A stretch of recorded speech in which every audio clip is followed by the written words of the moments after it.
Assalamualaikum warahmatullahi wabarakatuh. Kembali lagi dengan saya Tama dalam Ada Apa Gerangan. Bagaimana kabar kalian? Semoga selalu diberikan kesehatan dan juga rezeki yang cukup. Sore ini kita lanjutkan cerita di Antara Dendam dari Mas Pudak Brahma. Cerita ini merupakan kelanjutan dari cerita Jalan Dendam. Bagaimana perjuangan Mian dan teman-teman seperjuangannya mempertahankan kebenaran dalam dunia yang dipenuhi oleh keserakahan dan keangkaramurkaan dari manusia-manusia yang bersekutu dengan jin-jin kafir. Seperti apa kelanjutan cerita Jalan Dendam? Oke, langsung saja teman-teman Ada Apa Gerangan. Ceritanya mulai dari sini.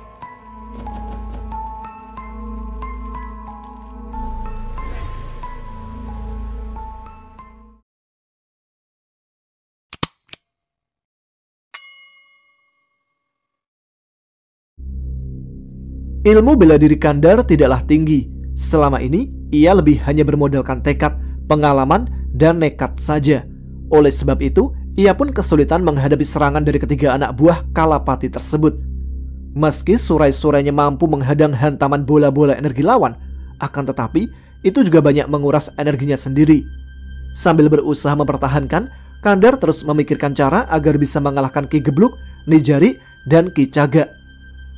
"Menyerahlah siluman, siapa tahu Tuan Kalapati tidak akan membunuhmu," bujuk Nijari di sela serangannya. Kandar menatap jin berwujud kepala perempuan di tengah selembar kain hitam yang melayang-layang di udara sambil sesekali menyerang dengan juluran rambutnya itu. Entah dari mana datangnya, tiba-tiba saja sebuah ide muncul di kepala Kandar. "Baiklah, mari kita coba. Cacingku atau rambut gombal itu yang akan menang," gumam Kandar. Setelah itu, Kandar menunggu serangan dari Nijari. Ketika rambut itu akhirnya meluncur ke arahnya, Kandar dengan cepat mengarahkan surai-surainya untuk membelit rambut tersebut. Saat Nijari menyadari maksud Kandar, semua sudah terlambat. Surai-surai Kandar telah berhasil melilit kepala dan berusaha menyusup ke dalam tubuhnya. Ki Gebluk dan Ki Caga tentu tak tinggal diam. Kedua jin itu meningkatkan serangannya kepada Kandar. Berlomba dengan waktu, Kandar berjuang mengalahkan Nijari sebelum cacing-cacingnya tak mampu bertahan lagi digempur Ki Gebluk bersama Ki Caga. Pelan tapi pasti, Kandar berhasil menguasai tubuh Nijari.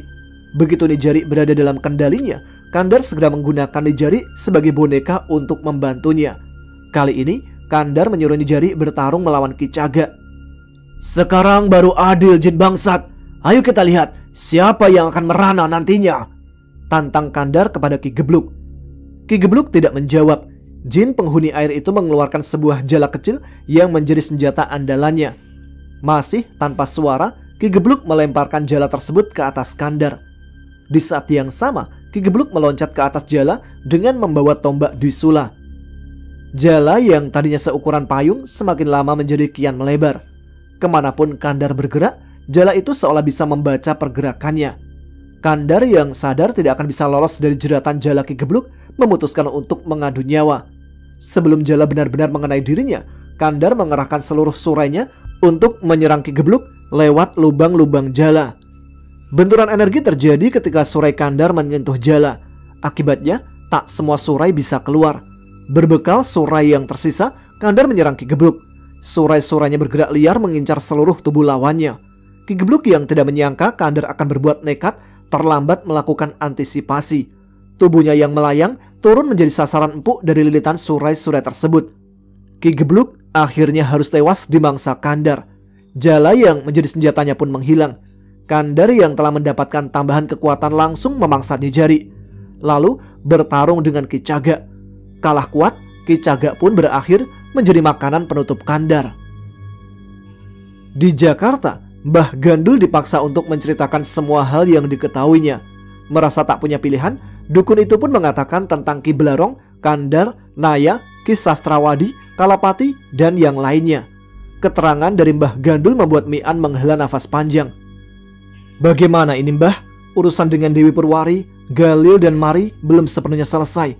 Sekarang kita sudah mendapatkan lawan baru," ucapnya sambil menatap Brahma. "Sudah rezeki kita, An. Mau bagaimana lagi?" Bah Pram memahami perasaan Mian. Sedalam apapun ibadah, pengalaman, ilmu pengetahuan, dan tirakat seseorang, manusia tetaplah makhluk yang tak bisa lepas dari dinamika rasa yang menjadi ujian bagi kepatuhan sebentuk jiwa dalam menjalankan amanahnya. Mbah Pram tahu, ujian terbesar dan terberat manusia adalah cinta. Jika benar dan tepat dalam menakar porsi dan memposisikannya, cinta akan menjadi hadiah. Namun bila salah, cinta malah bisa berujung sebagai malapetaka. Berbagai macam bencana dan kejahatan adalah bukti nyata dari kegagalan dalam memaknai ujian cinta tersebut. Setelah berunding dengan Mbah Pram, Mian memutuskan untuk membawa Brahma ke Malang. Kebetulan Moza saat ini sedang berada di sana. Mian merasa keselamatan Brahma lebih terjamin di bawah perlindungan Maina, Moza, dan Condromowo. Seperti biasa, Brahma kembali protes. Namun saat Mian mengatakan Brahma dibutuhkan untuk menjaga ibu, adik, dan neneknya, ia akhirnya setuju. Tanpa sepengetahuan Mian, jin-jin suruhan Dewi Purwari telah mengawasi semua pergerakannya. Mereka lalu melaporkan hasilnya secara berkala kepada Dewi Purwari. "Siapa Ki Sasrawadi ini?" gumam Dewi Purwari. "Dia cuma budak Mbah Sirna Putri, bukan orang penting," jawab Mari. "Tapi dia berani menyerang Mian. Jika bukan bodoh, Sasrawadi pasti memiliki pendukung yang bisa diandalkan," balas Dewi Purwari. "Mungkin lebih baik kita cari orang ini. Siapa tahu bisa digunakan untuk membantu kita," usul Galil. Dewi Purwari setuju. Ia pun mengirim anak buah untuk melacak Ki Sasrawadi. Setelah beberapa lama, Dewi Purwari mengetahui tentang Kalapati, Ki Sambergadung, Kandar, Ferdinand, Gunawan, Jerry, Ki Belarong, dan semua yang terlibat dalam urusan tersebut. Di lokasi penjebakan, dari tempatnya masing-masing, Rahman, Putu, Domingus, Soleh, dan anggota tim yang lain sedang mengawasi pergerakan orang-orang Kolonel Gunawan. "Berapa mobil, Do?" tanya Rahman lewat radio. "Belum jelas, Mas. Cuma tim intai mereka yang lewat beberapa kali dengan menyamar sebagai ojek online," jawab Domingus. "4 mobil minivan hitam baru memasuki gerbang, Mas. Besar kemungkinan ini adalah tim penyerbunya, Mas," Sersan Soleh yang berjaga di seberang komplek pergudangan memberi kabar. "Baiklah semua, ayo kita sambut mereka," perintah Rahman kepada anggota timnya. Tak lupa, ia juga menginformasikan hal itu kepada Fatur. Rahman yakin tim Kolonel Gunawan bergerak secara ilegal seperti Ferdinand. Hal tersebut memang sering dilakukan oleh orang-orang yang berada di satuan intelijen. Di tangan tepat, operasi hitam semacam itu bertujuan untuk menjaga keamanan nasional. Akan tetapi, di tangan Kolonel Gunawan, sebagian operasi hitam dilaksanakan demi kepentingan pribadi atau mereka yang membayar. Rahman sangat membenci aksi kotor tersebut. Bersama Fatur dan Kolonel Danu, ia kerap berusaha membongkar kejahatan-kejahatan yang disembunyikan di balik tabir keamanan nasional tersebut. Namun, upaya mereka seringkali berhadapan dengan tembok buntu yang dibangun oleh pejabat, politisi, serta pengusaha yang memanfaatkan jasa busuk aparat kotor seperti Gunawan dan Ferdinand. Dari tempatnya, Rahman melihat satu mobil minivan kelompok Gunawan berhenti sebelum tempat penjebakan. Satu mobil lagi terus melaju dan berhenti setelah melewati gudang. "Bersiap semua, sebentar lagi mereka akan masuk." Rahman memberi informasi kepada tim yang berada dalam gudang. Sambil menyiapkan senapan, Rahman mengingat kembali pertemuannya dengan Fatur dan Kolonel Danu. "Jika nanti terbongkar ke publik, bagaimana, Pak?" tanya Fatur saat itu. "Yo wes Bentur, tujuanku adalah memberi peringatan kepada Gunawan dan antek-anteknya, sekaligus menunjukkan ke masyarakat tentang kebobrokan yang selama ini selalu ditutup-tutupi oleh pejabat-pejabat bejat itu," jawab Kolonel Danu. "Maaf, Pak, maksud saya, apa yang menjadi alasan kita berada di gudang itu?" "Ya, kita buka saja soal Kapten Tulus, Tur. Nanti kita lihat, kita atau Gunawan dan sisa kelompok Ferdinand yang akan hancur." Setelah memastikan senjatanya siap digunakan, Rahman melihat Sersan Soleh yang telah mengambil posisi untuk menembak. "Tanpa batas kan, Mas?" tanya Soleh yang tahu Rahman sedang memperhatikannya. "Tanpa batas, Pak. Kita bayar apa yang telah mereka lakukan kepada Pak Tulus, Naya, dan korban-korban yang lain hingga lunas," jawab Rahman sembari mengokang senapannya. Mobil yang ditumpangi Permadi dan 7 anggota timnya melaju memasuki gudang. Begitu turun, ia langsung menyuruh anak buahnya memeriksa mobil ambulan. Setelah memastikan mobil tersebut kosong, tim Permadi bersama tim Kolonel Gunawan bergerak ke pintu masuk gudang. Eyang Moko, dukun yang disiapkan Permadi untuk menghadapi Kandar, berdiri tegak sambil membaca mantra. Dia tidak ada di sini, Di, ucapnya kepada Permadi. Permadi sendiri saat itu sedang gelisah. Suasana di lokasi tersebut tidak seperti yang diinformasikan tim pengintai Kolonel Gunawan. Gunawan bangsat, bisa-bisanya dia terjebak dalam tipuan dangkal seperti ini, gumam Permadi sambil mengangkat HT untuk memanggil anak buahnya. Namun, belum sempat ia melakukan itu, terdengar suara tembakan. Tubuh anak buah Permadi dan Gunawan berjatuhan ditembus peluru Putu, Domingus, dan anggota tim Fatur lainnya.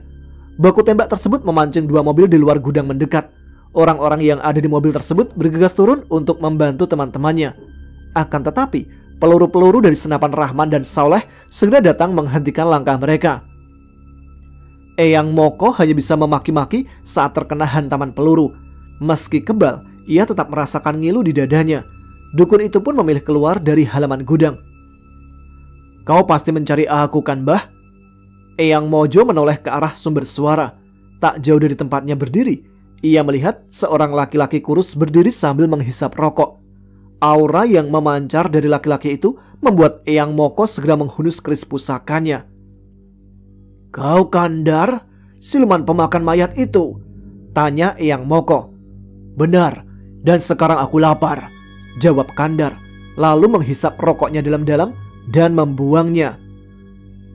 "Kandar muncul, Mas," ucap Sersan Soleh sambil melihat lewat teropong bidik. "Biar saja, Pak, rencana ini berhasil juga berkat bantuan Pak Kandar. Andai dia tidak menyamar sebagai kapten tulus di gudang, anak buah Gunawan pasti tidak akan terjebak dalam tipuan kita," balas Rahman. Pertarungan Eyang Moko dan Kandar berlangsung singkat. Dukun yang hanya mengandalkan ilmu kebal serta jimat itu tak mampu menghadapi kebuasan surai-surai Kandar.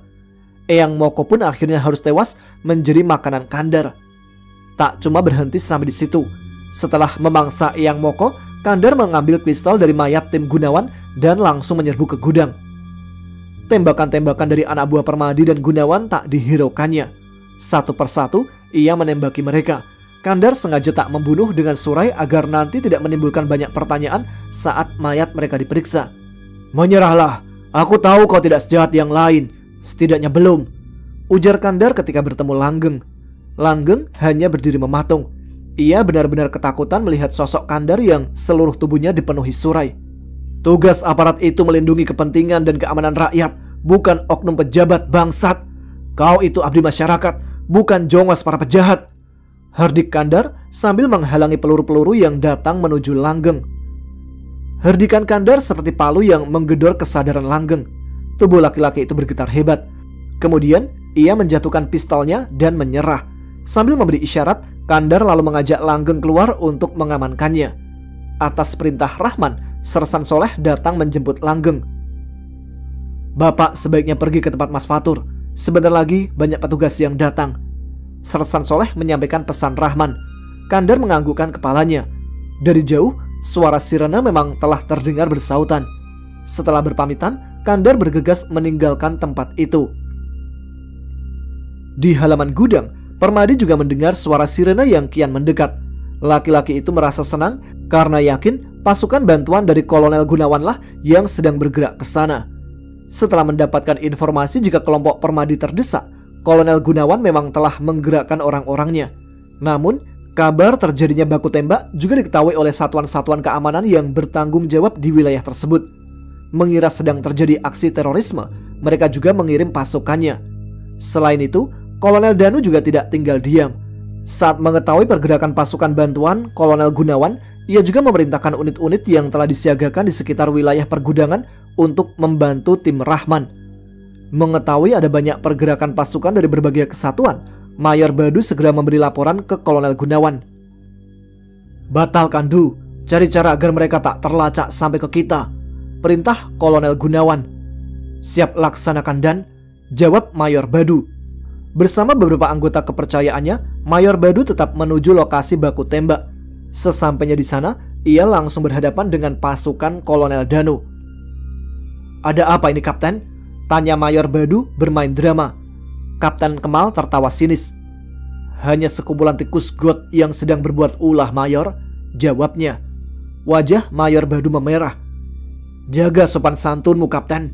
Pangkatku lebih tinggi darimu." "Maaf, Mayor. Di kesatuanku, kami dibiasakan untuk menghormati mereka yang layak dihormati, bukan karena pangkat atau jabatannya, ujar Kapten Kemal sembari memberi hormat. Perdebatan itu tidak berlangsung lama karena kedatangan banyak aparat kepolisian dan juga militer. Mayor Badu memanfaatkan keramaian tersebut untuk memasuki gudang. Sambil berpura-pura memeriksa keadaan, Mayor Badu memerintahkan anak buahnya menghabisi anggota tim Permadi dan timnya sendiri yang masih hidup. Ketika melihat Mayor Badu, Permadi mengira ia akan selamat. Namun dugaannya ternyata salah. Laki-laki itu akhirnya harus meregang nyawa setelah Letnan Sabarudin menembaknya dengan pistol berperedam. "Terkutuk kau bangsat," umpat Permadi sebelum menghembuskan nafas terakhirnya. Sambil berjalan, Kandar memikirkan rangkaian peristiwa yang baru saja dilaluinya. Ia yakin Gunawan, Kalapati, dan kelompok Ferdinand tetap akan berusaha membalaskan dendam mereka. Kandar sendiri tidak peduli jika harus mati di tangan mereka. Ia hanya tak rela Naya ikut menjadi korban dari usaha balas dendam tersebut.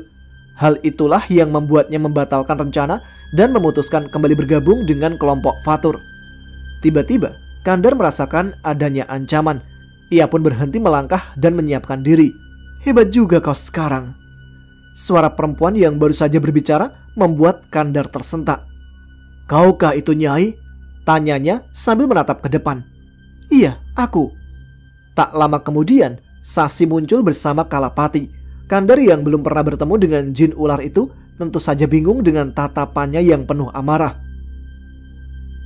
"Jadi kau yang telah membunuh Kisam Bergadung dan 3 prajuritku yang lain?" tanya Kalapati garang. "Sabar Pati, ingat, kita punya perjanjian," ujar Sasi. Kandar tentu semakin bingung. "Apa maksud semua ini, Nyai?" "Aku butuh bantuan, Mundar. Sebagai imbalan, Kalapati bersedia mengampunimu," jawab Sasi. "Bantuan? Bantuan apa, Nyai?" "Aku ingin kau membantuku membunuh Mi Andar." Mendengar nama Mi An disebut, seketika itu juga Kandar teringat kepada sosok penolong Naya di rumah sakit. Kandar yang merasa berutang budi tentu saja tak ingin menyakiti, apalagi membunuh Mi An. "Mi An bukan penjahat, Nyai. Aku bahkan berutang budi kepadanya. Maaf, aku tak bisa membantumu," ujar Kandar. "Bangsat, kau sudah lupa dengan penyelamatmu, ha? Ingat, Dar, tanpa cacing-cacingku, kau tidak akan bisa membalaskan dendam anak dan istrimu," balas Sasi dengan marah. "Mi An punya perjuangan yang sama denganku, Nyai. Lagi pula, apa artinya balas dendamku jika aku harus melakukan kejahatan yang sama dengan Ferdinand?" bantah Kandar. "Anak iblis, lakukan perintahku atau akan kujadikan gadis itu sebagai makanan cacing," ucap Sasi sambil melemparkan sehelai sapu tangan ke tanah. Melihat sapu tangan itu, wajah Kandar langsung pucat. "Jangan bercanda, Nyai. Di mana Naya sekarang?" Sasi tersenyum mengejek. "Selama kau menuruti kemauanku, perawat itu akan baik-baik saja. Sekarang, ayo ikut bersama kami." Kandar diam tak bergerak, batinnya bergejolak hebat. Tak lama kemudian, ia pun ikut pergi bersama Sasi dan Kalapati. "Tuhan, selama ini aku memang tidak pernah datang kepadamu. Tapi untuk kali ini saja, tolong bantulah aku menyelamatkannya.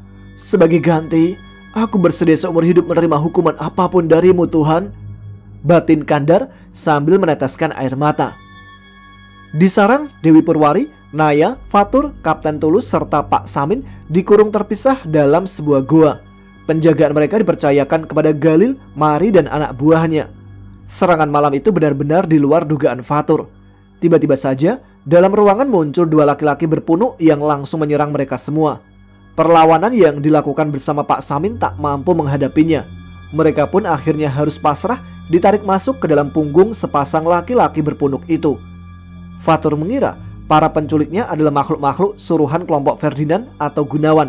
Karena itulah ia sangat bingung melihat kemunculan Kandar. "Ada apa ini, Pak? Mengapa Bapak bisa bersama mereka?" tanya Fatur. "Rumit ceritanya, Tur. Tapi jangan khawatir, kalian akan baik-baik saja," jawab Kandar, lalu segera pergi meninggalkan goa. Pak Samin yang ditahan bersama Fatur bisa merasakan aura kegelisahan Kandar. Dalam hati, Pak Samin diam-diam mendoakan keselamatan laki-laki itu. Seusai melihat Fatur, Kandar mengunjungi Naya dan Kapten Tulus.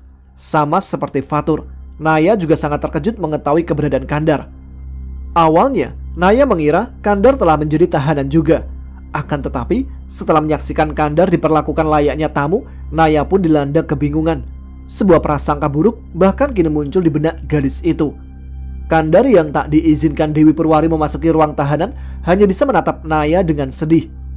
Apa yang sebenarnya terjadi kepada Pak Kandar? Aku yakin kesedihan yang terpancar dari matanya bukanlah sebuah kepura-puraan. Batin Naya bimbang. Menghilangnya Naya, Fatur, Kapten Tulus, serta Pak Samin membuat Rahman dan kelompoknya kebingungan. Apalagi hasil investigasi tidak bisa memberikan satupun petunjuk. Saksi-saksi yang ada di lokasi kompak mengatakan tidak ada orang asing yang datang ke rumah aman itu. Mungkin ini ada hubungannya dengan kisah Strawadi, Mas, ucap Domingus. Bisa jadi, Do. Kita terlalu ceroboh. Seharusnya kita mengantisipasi orang itu, balas Rahman. Dikarenakan urusan investigasi peristiwa baku tembak belum selesai, Rahman memutuskan pergi menemui Kolonel Danu untuk meminta saran. Kolonel Danu lalu memerintahkan Rahman bersama timnya untuk mencari Fatur, Naya, Kapten Tulus, dan Pak Samin. Tapi bagaimana dengan investigasi itu, Pak? Tanya Rahman. Biar aku yang akan menghadapi mereka, Man. Lagi pula kelihatannya Gunawan memilih cuci tangan. Ini akan membuat segalanya jadi lebih mudah. Aku akan bilang kalian di sana karena ada informasi penjualan senjata ilegal kepada teroris, jawab Kolonel Danu. Sepulang dari rumah Kolonel Danu, Rahman langsung mengumpulkan timnya. Rahman lalu menyuruh Domingus dan Putu untuk mengawasi ruko kisah Strawadi. Sedangkan ia bersama yang lain akan mencari informasi yang mungkin bisa menjadi petunjuk lokasi keberadaan Fatur. Pak Kandar kok tidak muncul? Jangan-jangan dia ikut diculik juga, gumam Rahman heran. Bisa jadi, Mas. Bukankah waktu itu Pak Kandar dalam perjalanan ke sana? Sahut Sersan Soleh. Sasaran pertama Dewi Purwari adalah Pak Ongko. Bersama Kandar, Galil, dan Mari, tim pembunuh Dewi Purwari bergerak ke rumah laki-laki itu. Sesampainya di sana, mereka segera menyerang Pak Ongko. Serangan itu langsung dihadang Yin Wu dan Yang Wu, serta jin-jin pengawal Pak Ongko yang lainnya. Mari yang masih mengincar segel gerbang penyucian memilih Pak Ongko sebagai lawan. Perempuan yang telah mengubah wujud menjadi iblis bertangan 4 itu menyerang dengan membabi buta. Kali ini gerbang itu pasti menjadi milikku, kambing tua, ancam Mari. Atau sebaliknya, kau yang akan menjadi penghuninya, iblis cabul, balas Pak Ongko sambil menghunus pedang kayunya. Mari yang melihat Pak Ongko telah meneteskan darah ke pedang segera melompat menjauh. Serangan-serangan selanjutnya dilakukan Mari lewat lontaran bola-bola energi. Kekalahan di Kedung Lulang menjadi pengalaman berharga bagi Dewi Purwari. Karena itulah, ia benar-benar berhati-hati dalam merencanakan serangannya kali ini. Bersama Mari, Galil, serta Kalapati, Dewi Purwari mencari cara terbaik untuk mengalahkan Mian. Kedatangan Sasi membawa angin segar bagi Dewi Purwari. Pada awalnya, Sasi sempat bersitegang dengan Kalapati perihal Kandar. Sasi yang menganggap Kandar adalah muridnya tidak rela jika ia harus dibunuh oleh Kalapati. Sasi berpendapat jika Kandar memang memiliki alasan kuat untuk membalas dendam kepada Ferdinand. Apa bedanya kau dengan Kandar, Pati? Bukankah kau juga ingin membalaskan dendam Ki Samber Gadung? Ujar Sasi. Memang, kau keberatan? Balas Kalapati tak kalah garang. Kalau begitu, kita selesaikan saja sekarang. Toh aku nanti akan membalaskan dendam Kandar, tantang Sasi. Kalapati menggeram. Seluruh tubuhnya memendarkan cahaya hijau pekat berbau bangkai. Di saat yang sama, Sasi juga telah mengeluarkan surai-surainya. Mengapa tidak kita manfaatkan saja Kandar untuk membantu kita? Bukankah mengajaknya bergabung lebih baik daripada menjadikannya sebagai lawan? Ucap Dewi Purwari mencoba meredakan ketegangan. Kalapati tak bergeming. Bagi jin itu, urusan balas dendam kepada Kandar adalah prioritas utama. Kandar itu urusan receh, Pati. Kau bisa membunuhnya kapan saja. Nanti aku akan membantumu. Untuk saat ini, Mian lebih penting untuk ditangani. Cepat atau lambat, kau pasti akan berhadapan dengan penjaga dari Lawu itu, bujuk Dewi Purwari. Aku tahu reputasi bocah itu, tapi aku belum pernah diganggunya, balas Kalapati. Sampai kapan, Pati? Tanya Dewi Purwari. Kalapati tak menjawab. Ia tahu ucapan Dewi Purwari memang benar. Di masa depan, Mian pasti akan bergesekan dengan orang-orang yang menggunakan jasanya. Berjanjilah untuk menyerahkan Kandar setelah urusan ini selesai, Putri, ujar Kalapati setelah berpikir. Aku berjanji, Pati. Lagi pula, aku juga tidak menyukai bangsa siluman, jawab Dewi Purwari. Kalapati pun akhirnya setuju berdamai dengan Sasi. Bersama Kalapati, Sasi berangkat mencari Kandar. Di saat yang sama, Jipeng dan Sotam menyerang tempat rahasia Fatur. Setelah kedua misi itu berhasil, mereka lalu menyusun rencana untuk menyerang semua yang terlibat dalam perang di Kedung Lulang. Dalam diskusi, Pak Ongko dipilih menjadi korban pertama. Selain dipandang paling lemah, isi gerbang penyucian Pak Ongko dianggap bisa dimanfaatkan untuk menambah kekuatan kelompok mereka. Kalah jumlah, jin-jin Pak Ongko terdesak hebat. Satu persatu mereka pun harus tewas di mangsa pasukan Dewi Purwari. Sampai akhirnya hanya tersisa Yinwu dan Yangwu yang bertarung melawan Jipeng serta Sotam. Pak Ongko sendiri juga kewalahan menghadapi gempuran Mari. Hasratnya untuk mengirim Mari ke gerbang penyucian tidak membuahkan hasil. Pedang kayu darahnya tak berhasil menyentuh sedikit pun tubuh Mari yang memilih bertarung dari jarak jauh. Majulah Dar, sekarang giliranmu, ujar Galil saat melihat Pak Ongko telah kehilangan pedang kayunya. Dengan berat hati, Kandar memasuki Palagan. Ia tahu Pak Ongko adalah sahabat seperjuangan Mian. Maafkan aku, Pak, bisik Kandar sambil mengarahkan surai-surainya untuk menyerang Pak Ongko dari belakang. Pak Ongko yang tidak memperhitungkan kedatangan Kandar terlambat bereaksi. Surai-surai Kandar pun berhasil melilit seluruh tubuhnya. Dikarenakan telah kehilangan banyak energi, Kandar dengan cepat bisa menguasai tubuh laki-laki itu. Menyerahlah, tuan kalian sudah kalah, teriak Mari kepada Yinwu dan Yangwu. Yinwu dan Yangwu serentak menoleh. Saat keduanya melihat Pak Ongko telah jatuh terduduk dengan tubuh dipenuhi surai, mereka pun menghentikan serangan. Pergilah, kalian makhluk bebas, jangan sia-siakan nyawamu untukku, pesan Pak Ongko lewat telepati. Tidak, Pak, aku sudah berjanji mengabdi kepadamu walau tanpa segel, balas Yinwu. Aku juga, lagi pula sahabat macam apa yang pergi saat sahabatnya menderita, tambah Yangwu. Kandar yang telah menguasai tubuh Pak Ongko bisa mengetahui perbincangan tersebut, namun ia sengaja tak mengganggunya. Bagi Kandar, nasib Yinwu dan Yangwu tidak jauh berbeda dengan dirinya. Yinwu dan Yangwu akhirnya menyerah. Kedua jin itu harus pasrah dijadikan tawanan Dewi Purwari untuk kedua kalinya.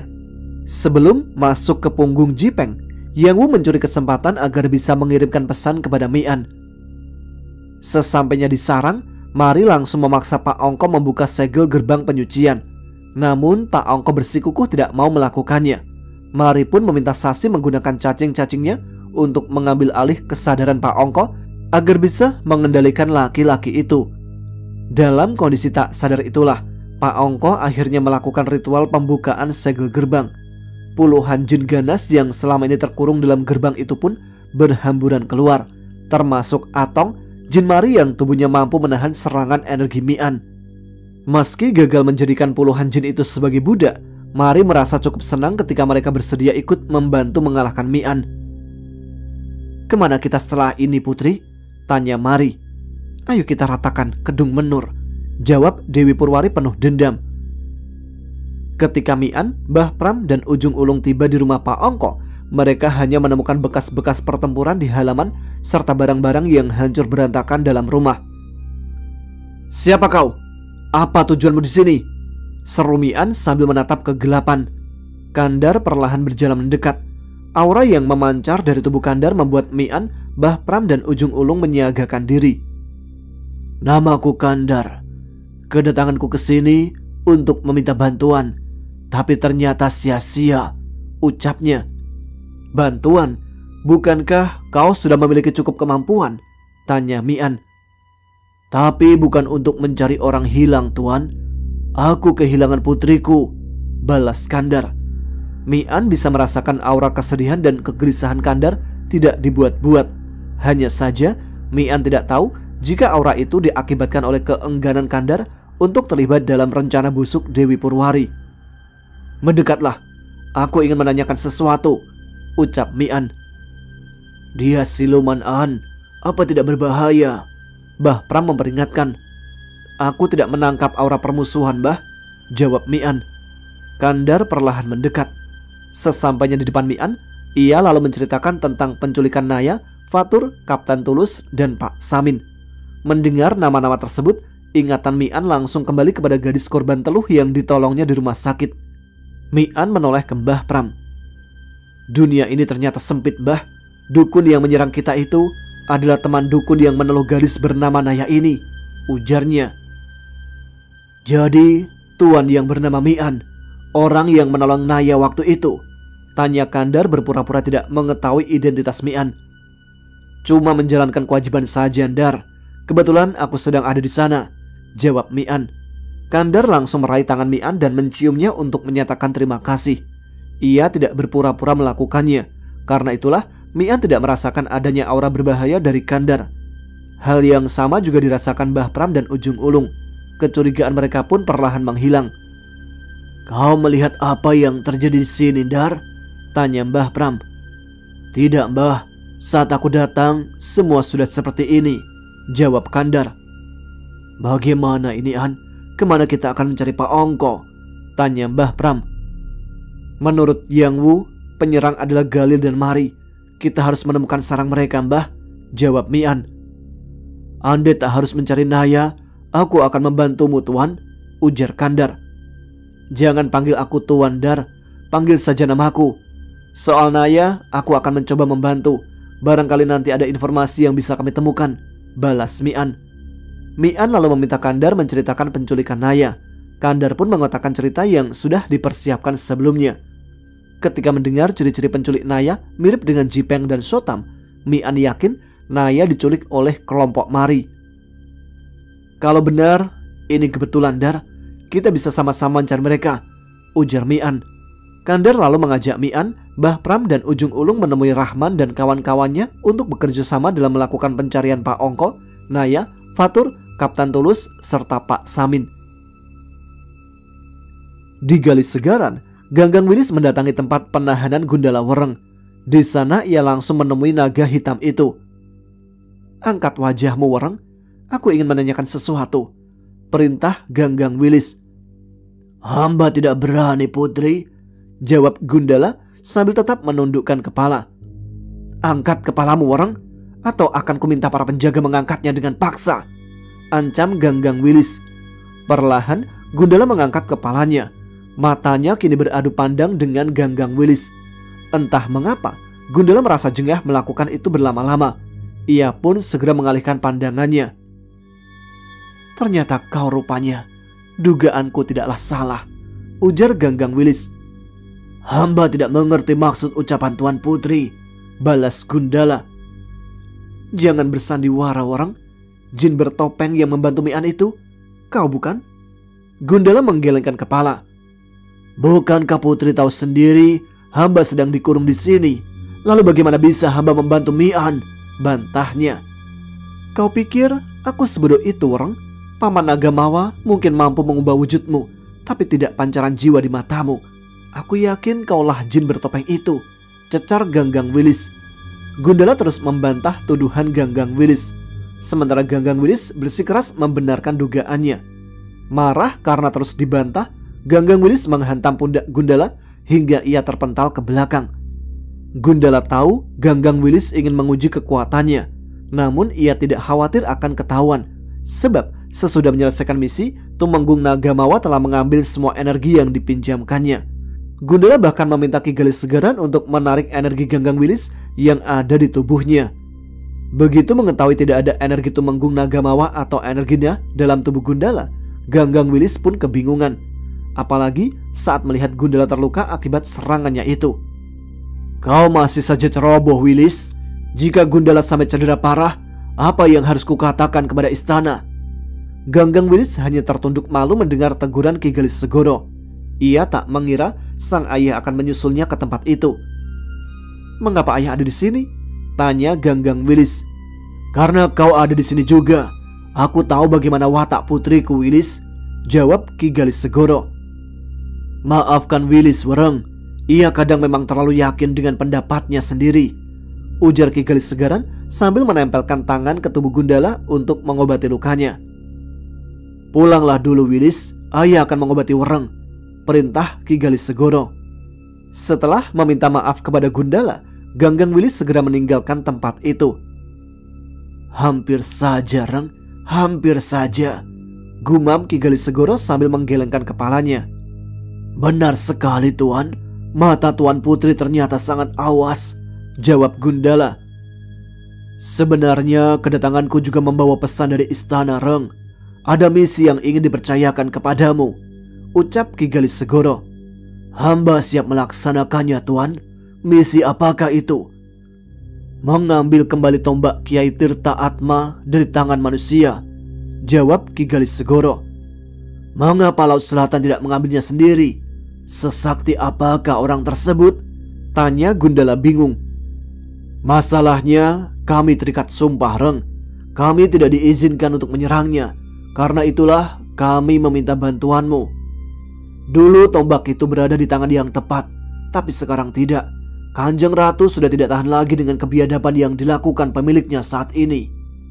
Jika kau bersedia, aku akan memberi kabar ke istana. Selain itu, agar Ganggang Wilis tidak curiga, aku terpaksa harus memindahmu ke tempat lain. Mungkin ke dalam sumber Mowo milik Tumenggung Nagamawa.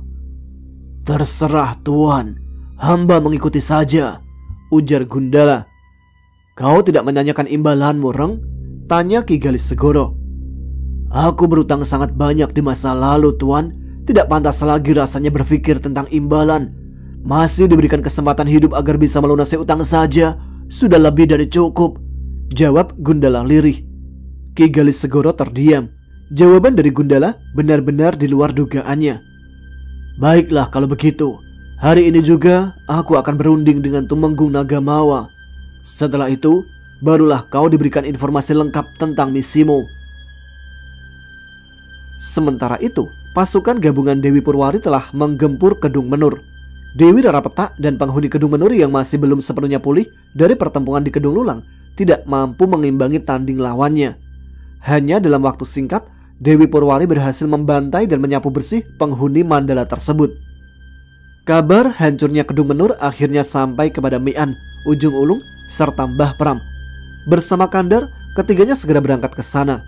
Tak terkira hancurnya perasaan Ujung Ulung saat melihat Mandala kelahirannya telah porak-poranda tanpa satu penghuni pun lagi. Kita akan membalaskan kematian mereka, Lung, bahkan meski harus mengorbankan nyawa, ujar Mbah Pram dengan air mata berlinang. Mereka telah menyerang Pak Ongko, lalu Kedung Menur. Setelah itu kemana lagi tujuan selanjutnya? Ucap Mian sambil memijit-mijit keningnya. Kandar hanya berdiri mematung. Perasaannya campur aduk antara marah, sedih dan juga bersalah. Namun selama Naya berada di tangan Dewi Purwari, ia sadar tak bisa berbuat apa-apa. Pancing Mian ke Malang, Dar. Pokoknya jangan sampai anak dan istrinya kembali ke Lawu. Jangan sampai gagal. Ingat, nyawa anak angkatmu yang jadi taruhannya. Tiba-tiba saja Kandar mendengar Sasi berbicara lewat cacing dalam tubuhnya. Bagaimana jika iblis-iblis itu menyerang keluarga tuan-tuan?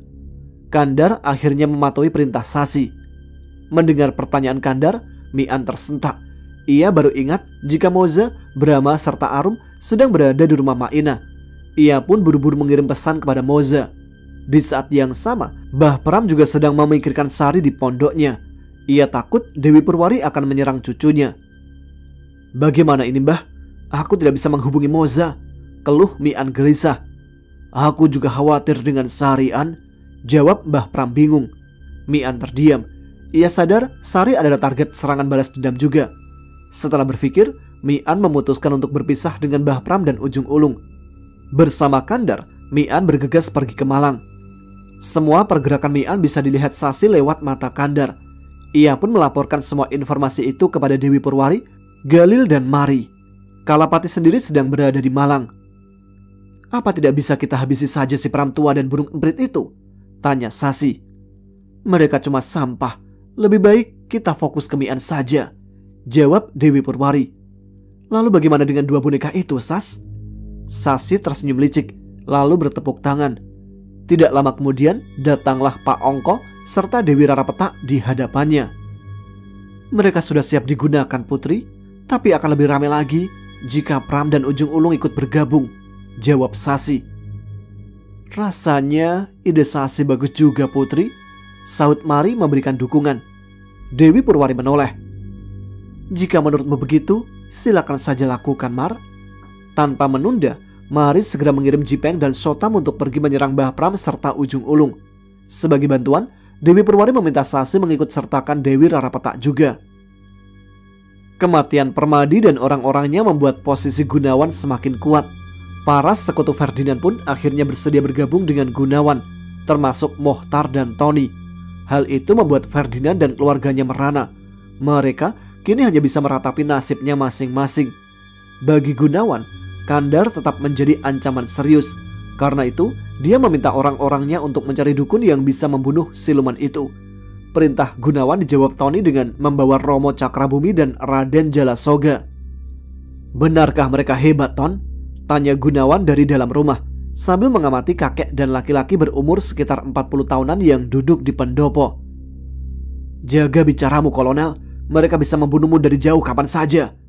Kakek itu adalah pertapa dari Galunggung, sedang yang seorang lagi menguasai salah satu pusaka dari Laut Selatan, bisik Tony.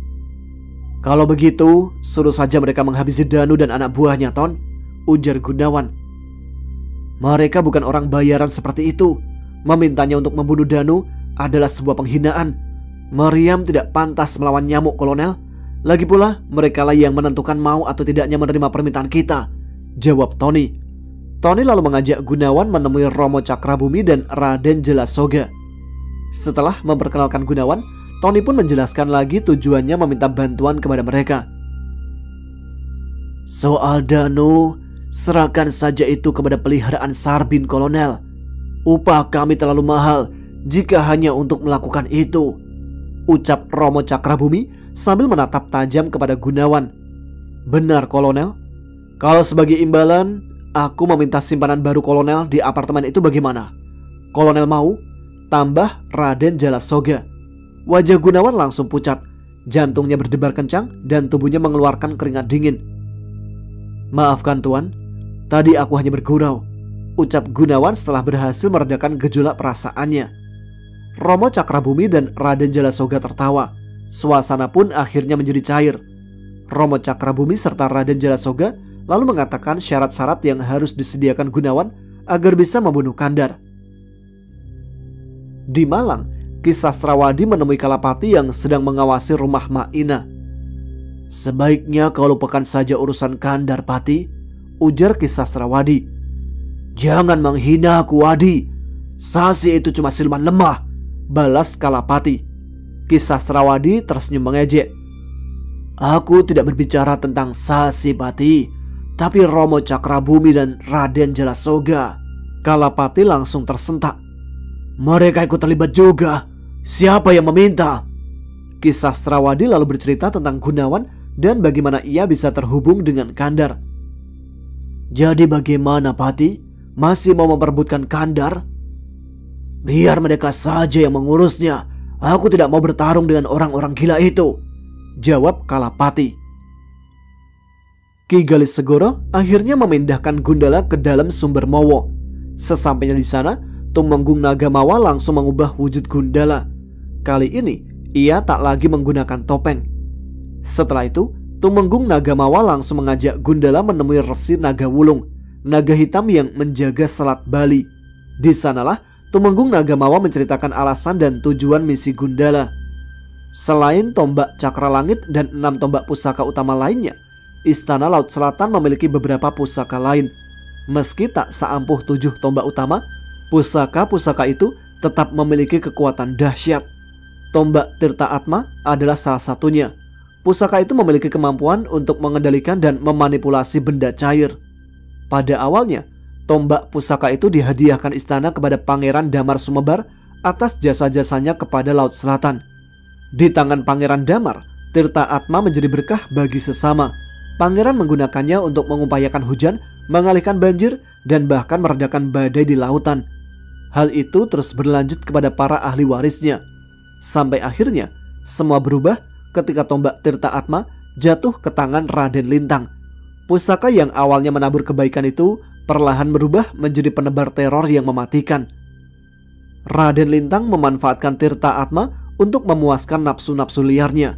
Siapapun yang menghalangi akan berakhir dengan kematian. Raden Lintang bahkan pernah menenggelamkan sebuah kapal berisi puluhan orang hanya untuk menyiksa seorang gadis yang menolak cintanya. Mengetahui kekasihnya tewas dalam kapal, gadis itu pun menjadi gila. Istana Laut Selatan tentu saja murka. Namun karena terikat perjanjian, mereka tidak bisa berbuat apa-apa kecuali menyerang istana. Maka siapapun pemilik sah tombak Tirta Atma tidak bisa diserang. Raden Lintang tahu tentang perjanjian tersebut. Oleh sebab itulah ia selalu menghindari gesekan dengan Laut Selatan. Sekarang dia menggunakan nama Jala Saugareng, ujar Tumenggung Nagamawa. Lalu kenapa kita ada di sini, Tumenggung? Tanya Gundala. Sebab kau tidak boleh menggunakan ilmu silat dan energi dari Laut Selatan, Reng. Karena itulah aku meminta bantuan kepada Resi Nagawulung, jawab Tumenggung Nagamawa. Ki Nagamawa menjelaskan Istana Laut Selatan akan kehilangan kehormatan jika sampai ketahuan menyerang Raden Lintang.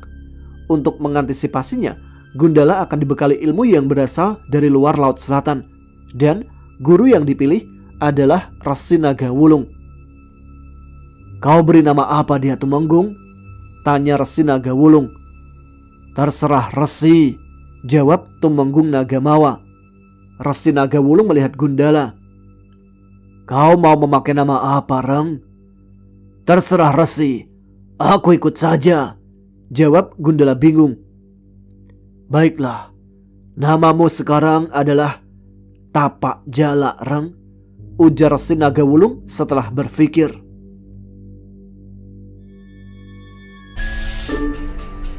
Oke, sampai di sini dulu cerita kali ini. Kita lanjutkan besok sore ya. Bagi teman-teman yang mungkin mau langsung menyimak ceritanya sampai selesai, bisa langsung kunjungi akun Facebooknya Mas Pudak Brahma. Di sana itu udah sampai episode terakhir. Terima kasih untuk teman-teman yang telah menyimak setiap episode Ada Apa Gerangan. Terima kasih juga untuk Mas Pudak Brahma dan Mbak Ayu Sekar. Semoga sehat selalu.